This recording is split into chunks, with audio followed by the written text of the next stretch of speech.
United States Congress, thank you very much. And to my fellow citizens, America is back.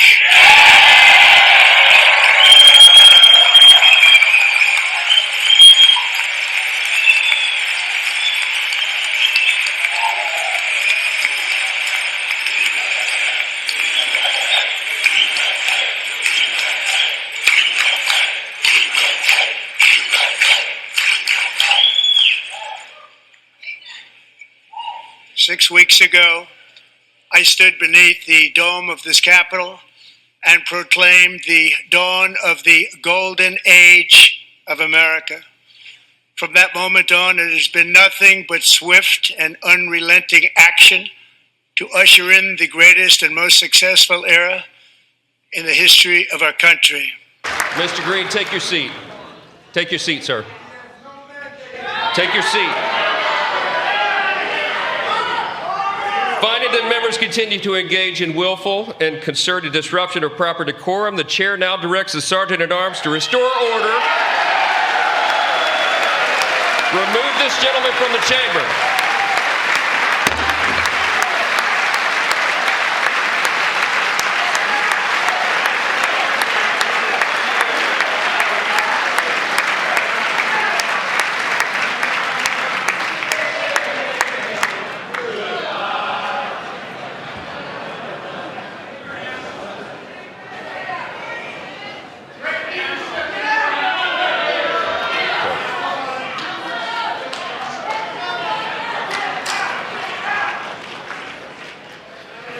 Members are directed to uphold and maintain decorum in the House.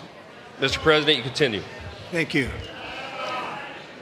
Over the past 6 weeks, I have signed nearly 100 executive orders and taken more than 400 executive actions, a record to restore common sense, safety, optimism, and wealth all across our wonderful land. Not only be reducing the cost of energy, but will be ending the flagrant waste of taxpayer dollars.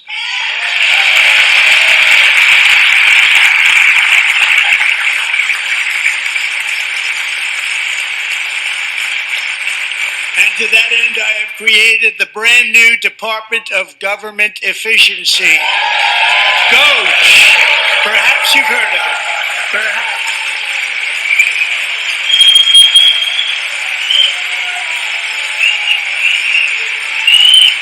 Which is headed by Elon Musk, who is in the gallery tonight.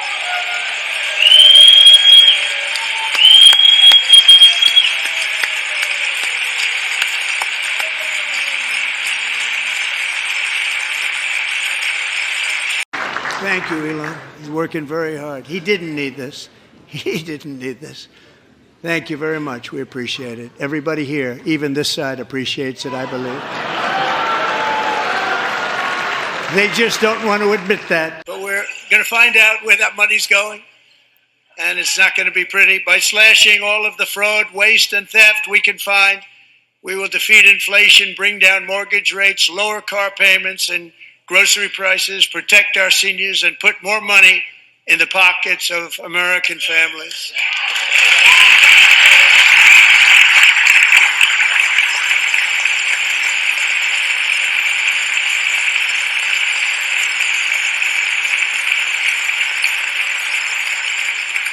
And today, interest rates took a beautiful drop, big, beautiful drop. It's about time. And in the near future, I want to do what has not been done in 24 years, balance the federal budget. We're going to balance those tax cuts, because otherwise I don't believe the people will ever vote you into office. So I'm doing you a big favor by telling you that. But I know this group is going to be voting for the tax.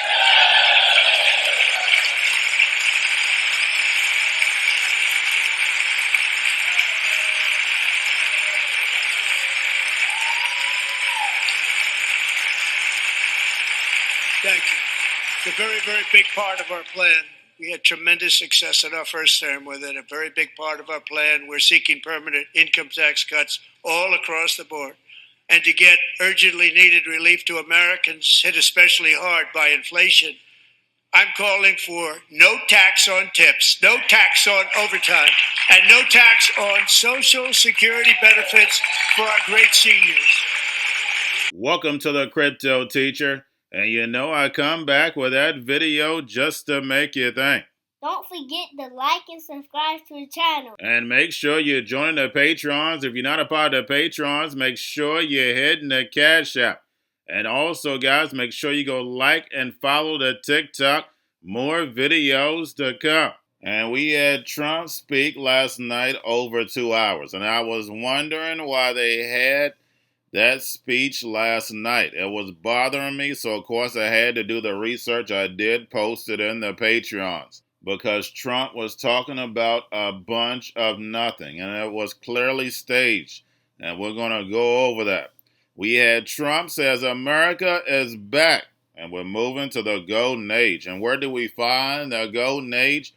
That's right, the book of Revelations, chapter 20, and it's definitely describing what we're going through right now. And remember, the Crypto Teacher told you. And we had Green thrown out from protesting Trump. And guys, we know that is all an acting job. And we had Congress members even had signs holding them up, protesting Trump.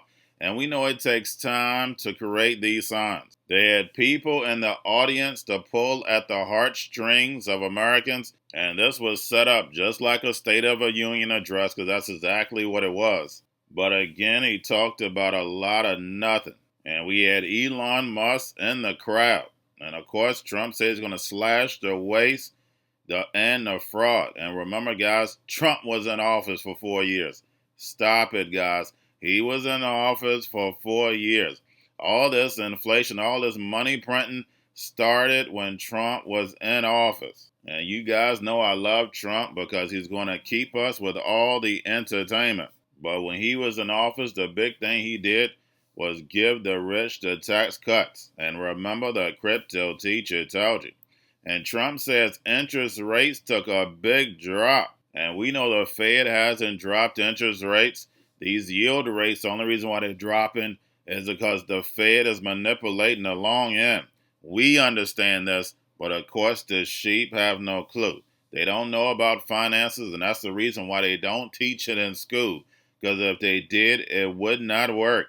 And then he says no taxes on tips, no taxes on overtime, no taxes on Social Security. And that's because the machines are about to take over the jobs. You're not going to have to worry about tipping a robot. You're not going to have to worry about overtime because you're not going to be working in the first place. And then on top of it, with Social Security, it's already set to run out in 2033. But if people keep getting laid off sooner and sooner, nobody's going to be paying into it. So we probably already moved up to 2030. And that's the reason why they're going to be coming in with universal basic income. And remember, the Crypto Teacher told you. Now we have Joe Lonsdale on Trump administration shouldn't be picking the winners and losers. But guys, we know it's all about the pumps and dumps. Everybody's going to be taking advantage, those who are in the space. Trump is definitely going to be pumping and dumping cryptos. And those who are in crypto like us, of course, we're going to benefit. Now we have Trump tariff drama on Mexico and Canada. And they're supposed to be having an announcement this afternoon. But guys, the tariffs, as we can see, are just used as another movie, used as another distraction. But we see these tariffs are already on China. Remember, China is the next superpower. America is really not worried about Canada or Mexico. It's all about China. And America needs China more than China needs America. And remember, the Crypto Teacher told you. But we know those BRICS nations are about to get off that dollar. And then we have BlackRock supposed to buy ports alongside the Panama Canal. And of course, Trump kept saying the United States is going to take over the Panama Canal. We know China is going to have something to say about that. But it looks like BlackRock wants to buy the ports alongside the Panama Canal. And we'll see how that turns out, of course, when it comes to Trump. But remember, guys, all these corporations, big banks, these countries are working together for this fourth industrial revolution. Their job is to play the Hegelian dialectic, to act like they're going against each other, but really they're moving the NWO's agenda. And remember, the crypto teacher told you, because he knows when it comes to the NWO, it's all planned out. You have a wonderful day. Is Palantir co-founder and 8VC founding partner Joe Lonsdale. You love crypto. Why are you not a crypto bro? You're distinguishing yourself from other crypto I bros. gotta be careful what I put out online. Yeah. You know. And I listen. I think there's a lot of great people in this administration that are 100% right that the Biden administration was ridiculous against crypto. Right. I think Gensler, the SEC, was totally arbitrary. They wouldn't say what the rules were, and so this administration is correct to support it, put in clear rules, make it easy for everyone to have crypto. I personally don't think the government should be picking winners and losers. I don't think you should be putting up online certain coins that are all of a sudden going to shoot up 25% and people can trade that and stuff. To me, that's not the right way to do it. Arguments to do a just Bitcoin reserve. I think choosing other winners in the space. I think he listed off a few different winners. I'm actually long some of those currencies. It's probably good for me if they do it from a financial perspective. I don't think that's the proper role of government to pick winners and losers. We got to be very careful. This administration is very properly cutting hundreds of billions of grift and waste. Like, we're finding out that these far left Democrats are basically a party of just stealing free money. Our side should not be doing things that are feeding money towards our side and our friends. We should be doing things based on the role of government. Where he's suggesting that there could be a compromise coming tomorrow on these tariffs. He says he's been on the phone all day with the Mexicans and the Canadians, that both countries are trying to show that they'll do better on fentanyl. And he says that the president is listening to them, saying that Lutnick thinks that Trump is going to work something out. He also says it won't be a pause. Lutnick said none of that pause stuff, but he thinks that Trump will find a way to say to the two countries that as long as they do more, he might meet them in the middle some way. The final quote being, somewhere in the middle will probably be the outcome, and we're probably going to be announcing that tomorrow. So that BlackRock is agreeing to purchase Panama Canal ports and over 40 additional ports. This is from CK Hutchison Holdings. This is an Asian group that owned these ports that BlackRock and GIP, General Infrastructure Partners, which is the infrastructure group that they purchased last year, and Terminal Investment Limited as a consortium, they do plan to purchase this. The Panama ports, which are controlled by Hutchison, is what President Trump has claimed were controlled by the Chinese. He said he wanted to take back the Panama Canal from the Chinese. Well, this deal is a fascinating turn of events here. This would be BlackRock's largest infrastructure deal ever. The deal portfolio is valued at $23 billion. The actual constructs of the deal are a little bit complicated, so bear with me here. But Hutchison's 90% interest in Panama Ports Company, which owns and operates the ports of Balboa and Cristobal in Panama, is what the consortium is purchasing, in addition to its 80% effective and controlling interest in subsidiary and associated companies, which are about 43 additional ports as part of this deal as well. So the aggregate enterprise value of this deal is about $22.8 billion.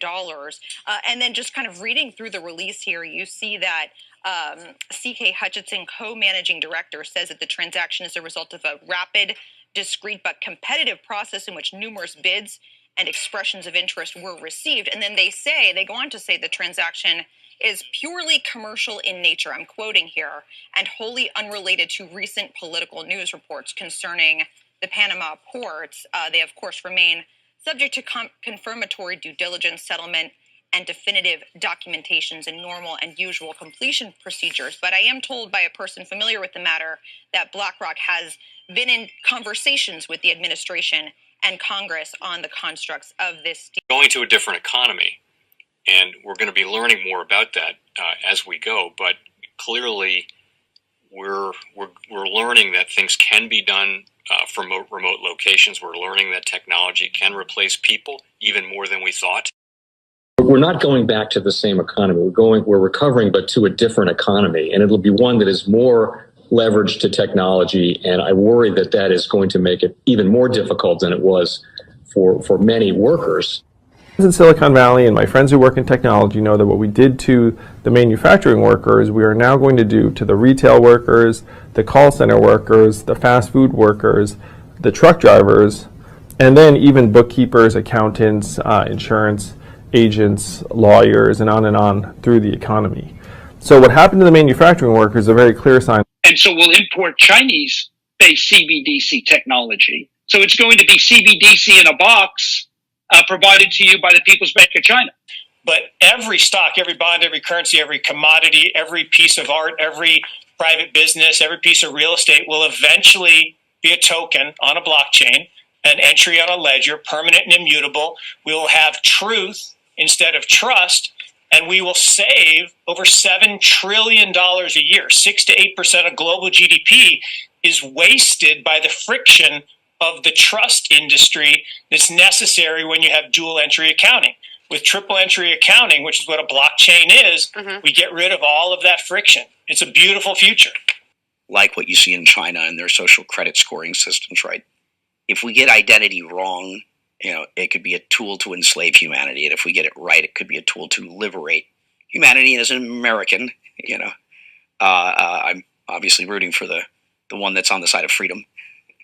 Bitcoin is an international asset.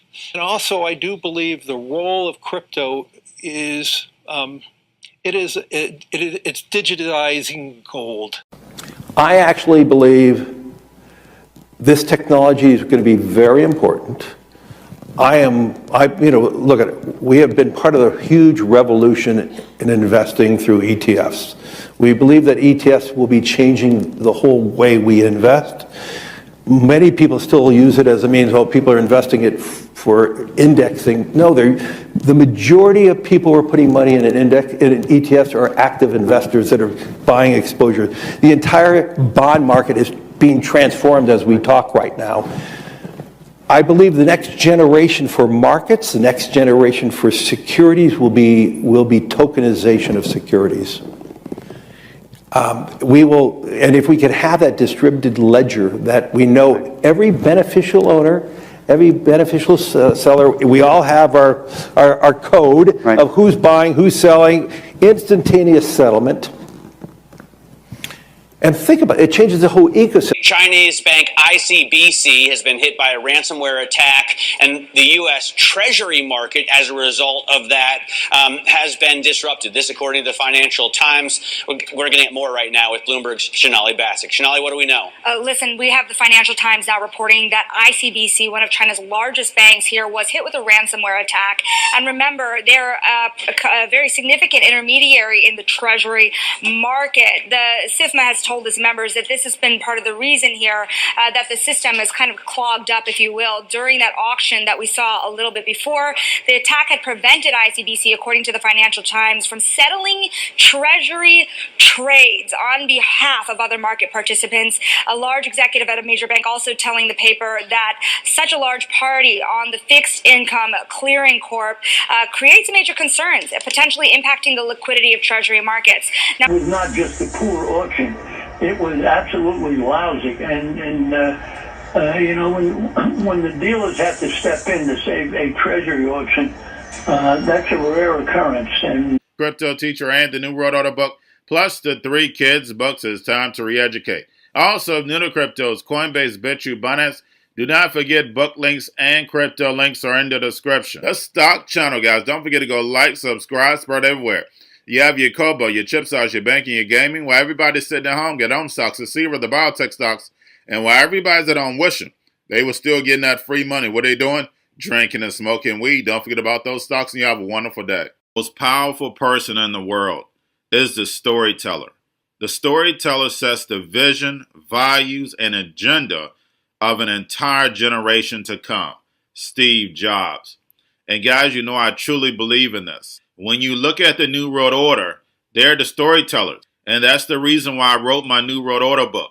But guys, now it's time to change the current generation. And I wrote 3 kids books. You know I love the Trinity because I understand the power that's in it. So I have 3 books. We have an opportunity to change the generation, to educate, not just me, but I want to show you that I take action on a daily basis. And I want you to take action on a daily basis. Whether it's your job, whether it's in your community, we have an opportunity right now to educate the masses. I posted this on my Twitter account. Please share, but this is a short clip of the 3 books there's going to be a clothing line and action figures. Please get these books for your kids, nephews, cousins, friends, so therefore we can start the re-education now. Because as we see, the fourth industrial revolution foundation is definitely here. Robots, algorithms, drones, taking humanity out the picture. We have to re-educate. But let's get into the video. Part 1. King Joshua and Grandma Tam save the village. Part 2. King Joshua and Grandma Tam save New York from COVID stories 3. Part 3. King Joshua and Grandma Tam goes to China. It's mandatory to get part 1, part 2, and part 3 of this series. It's time to re-educate Generation Z.